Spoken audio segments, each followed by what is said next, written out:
YouTube, what's shaking? Welcome to the latest episode of the Silver and Gold Stack Attack. As always, a quick thank you for taking some time out of your day to check out the latest video and for being the best damn community here on YouTube, without a doubt. So most stackers are familiar with the silver pumpers here on YouTube, and on TV, and hell, even in some coin shops. Now, these folks have been screaming for triple-digit silver for years and years. Always saying that this is the year, buy silver now, don't miss out. Don't miss out, etc., etc. Just like a bunch of trained monkeys repeating the same thing over and over again. Monkeys do not understand. I do. I understood that reference. But hey, most of us will acknowledge that silver, if nothing else, is extremely undervalued, and then it should be higher, right? Now, in theory, silver should be around 170 to 190 an ounce these days, based on the mining ratios of silver to gold, which is somewhere between the 15 to 1 and 7 to 1 range, but nobody can seem to agree on the actual ratio. It is what it is. Now, either way, silver should be worth a lot more than it is, but year after year, decade after decade, we still have yet to hear the nearly $50 high that silver hit back in 1980 and again almost in 2011. Now, that's 45 years and 14 years, respectively, bearing in mind that silver actually went sub-20s back in 2020 for almost 3/4 of the year. So what is the deal here? Are we spinning our wheels when it comes to silver? And will it ever realize its true value? Well, we're going to take a look at these questions and a whole hell of a lot more, so make sure you stay tuned.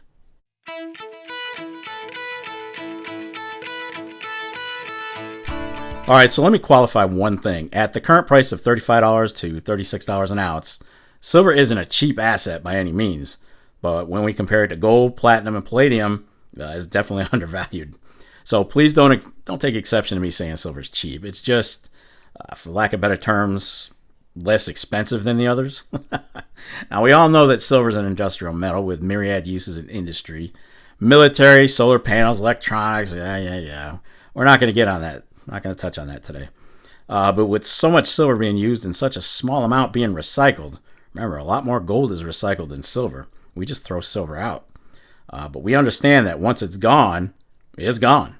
Now, whether it's in the aforementioned uses or even for use in nuclear reactors. Yes, nuclear reactors. Silver is used for control rods that help control the rate of fission in nuclear fuel. So, now, just the nuclear sector alone is estimated to demand 725 million ounces of silver through 2030, so less than 5 years from now. So there's no question, none at all, that silver is being massively consumed, and to the tune of shortages of above-ground supplies over the last 5 years straight, and in the millions of ounces. It should be worth far more per ounce than it is, but here we are, unable to get out of that $30 range. Could that change? Well, let's take a look at 3 things that are potentially holding back silver, and if the price is right or wrong. Price is right, Happy. Oh yeah, sorry. It happens. Alright, scenario number 1. There's just more of it, guys. It's more plentiful than gold, platinum, and palladium, so it stands to reason that it's going to be a lot cheaper than those metals, right? Is silver abundantly available? Is that what this means? Well, the deficits would seem to disagree, but remember, deficits are counting already mined above ground silver. There's more out there, but it needs to be mined, and the costs to do so aren't going down anytime soon. So as mining costs go up, expect mints and retailers to respond in kind with more price increases as silver itself goes up.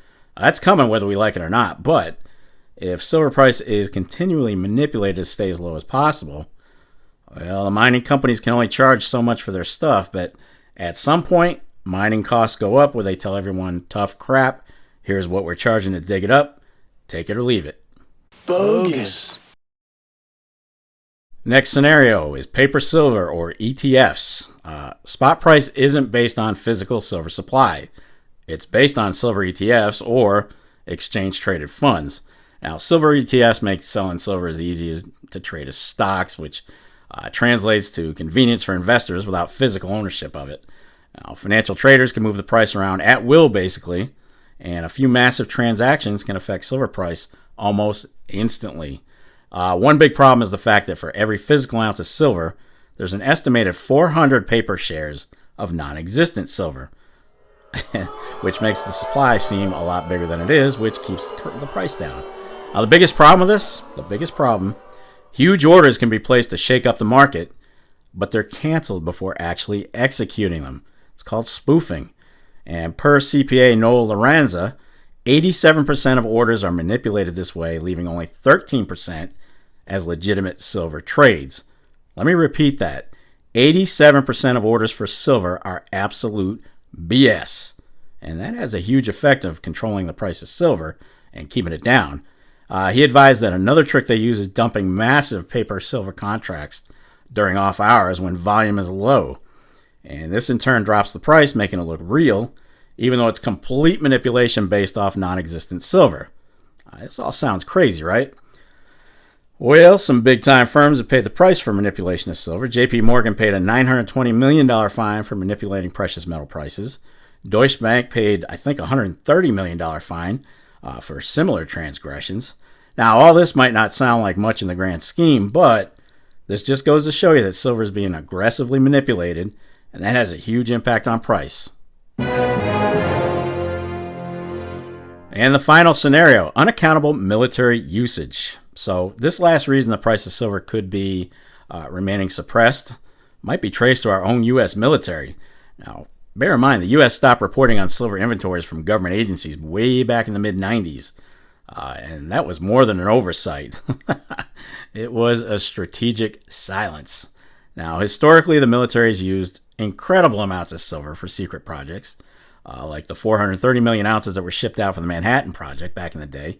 And today, silver is just as critical to the military, being used in everything from missiles and satellites to night vision goggles and radar systems. And by the way, speaking of missiles, it was unabashed silver pumper Andy Schectman who started that 500 ounces of silver in every Tomahawk missile garbage. More reasonable assumptions have the silver content a whole hell of a lot lower than that. I mean, the warhead is primarily made up of metal casings. The guidance system contains silver-plated components that add up to maybe a half gram, and there are likely some silver-plated control surfaces. Now, the biggest wild card in the Tomahawk is probably the battery, but I know it doesn't have 500 ounces of silver in it. So, Andy, your math doesn't add up, brother man.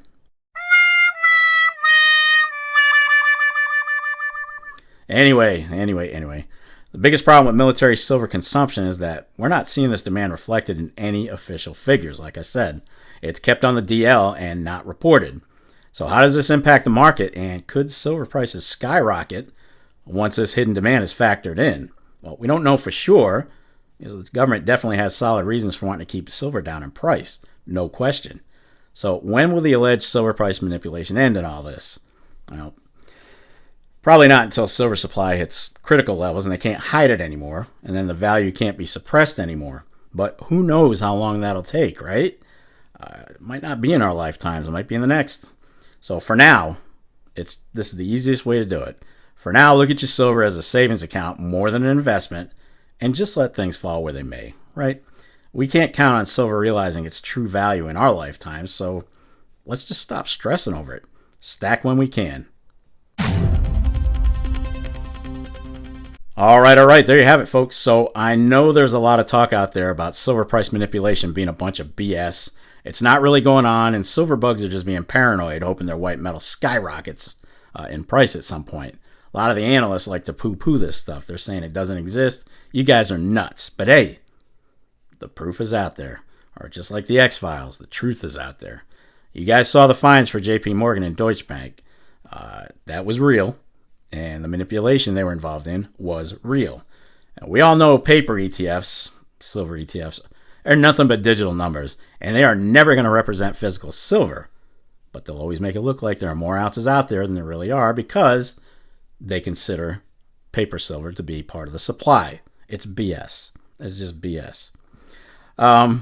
Anyway, I'd love to hear your opinions on silver price. You guys think it's being manipulated, or is silver just being silver? And that's all we're ever going to get out of it. You guys know I love going through the comments, so make sure you sound off. And that's going to wrap it up for this episode of the Silver and Gold Stack Attack. And if you made it this far, hey, I got to give you kudos, man. I'll tell you what. But I'll definitely catch up with you in the next episode. And in the meantime, ooh yeah, you know what's up. What do you want to do with your life? I want to stack.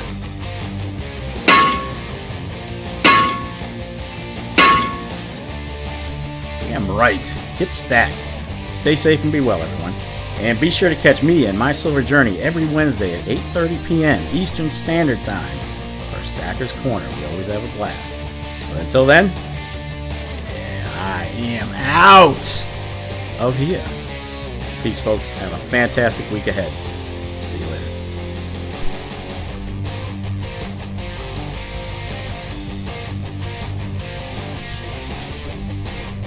You're still here? It's over. Go home.